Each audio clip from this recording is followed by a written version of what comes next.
കൊടുക്കാനുള്ള കർഷകരോട് പറയുക ഇറച്ചി വില ഭയങ്കരമായിട്ട് ഇനി വില കൂടും. ഒരു മാസത്തിനുള്ളിൽ ഭയങ്കര വില കൂടും. കൊടുക്കുമ്പോൾ അതനുസരിച്ച് വില കിട്ടിയാൽ മാത്രമേ കൊടുക്കാവൂ. എല്ലാവരും പറയും അത് പറ്റില്ല ഇതില്ല അങ്ങനെ ഇല്ല എന്ന് പറയും. പക്ഷെ എന്ന് വെച്ച് കഴിഞ്ഞാൽ ഒരു മാസത്തിനുള്ളിൽ നോക്കിയ വില എത്ര മാറ്റം വരും എന്നുള്ളത് അറിയാം. ഇപ്പോൾ ആന്ധ്രയിൽ നിന്നില്ല, ആന്ധ്ര ബ്ലോക്ക് ആയിട്ട് കിടക്കുകയാണ്. ഇറച്ചിപ്പോത്ത് അവിടെയൊക്കെ ബ്ലോക്ക് ആയിട്ട് കിടക്കുകയാണ്. പിന്നെ ഉത്തരേന്ത്യൻ സംസ്ഥാനങ്ങളിൽ 1.5 മാസം കൊണ്ട് 40% ഇറച്ചിക്ക് വില കൂടിയിട്ടുണ്ട്. കേരളത്തിൽ മാത്രമാണ് വില കൂടാത്തത്. ഓക്കെ.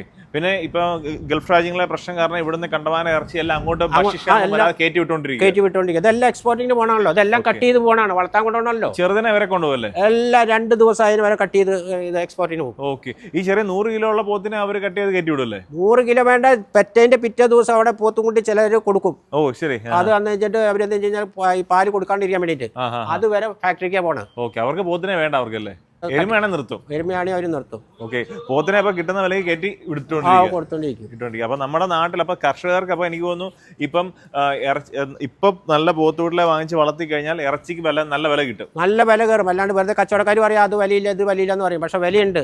കച്ചവടക്കാർ നമ്മൾ കൊടുക്കാനും പഠിക്കണം. വളർത്തിയാൽ മാത്രം വരാം, കൊടുക്കാനും പഠിക്കണം. അതാണ് മെയിൻ കാര്യം. നമ്മളെ കർഷകന് ആവണം, അതുപോലെ നല്ലൊരു കച്ചവടക്കാരനാവണം. ഓക്കെ.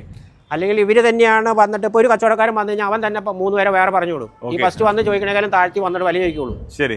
അപ്പൊ എന്ത് കഴിഞ്ഞാലും കർഷകൻ എന്തോർക്കും ആദ്യം വന്നവൻ അച്ഛൻ വില കൂട്ടി പറഞ്ഞത് അവന് കൊടുക്കും. അവൻ തന്നെ ഈ 3 പേരും പറഞ്ഞു വിട്ടേ. അതെ, നമ്മുടെ ഭൂമി കച്ചവടം പോലെ തന്നെ. അതന്നെ അതാണ് ഇതിന്റെ ഇത്.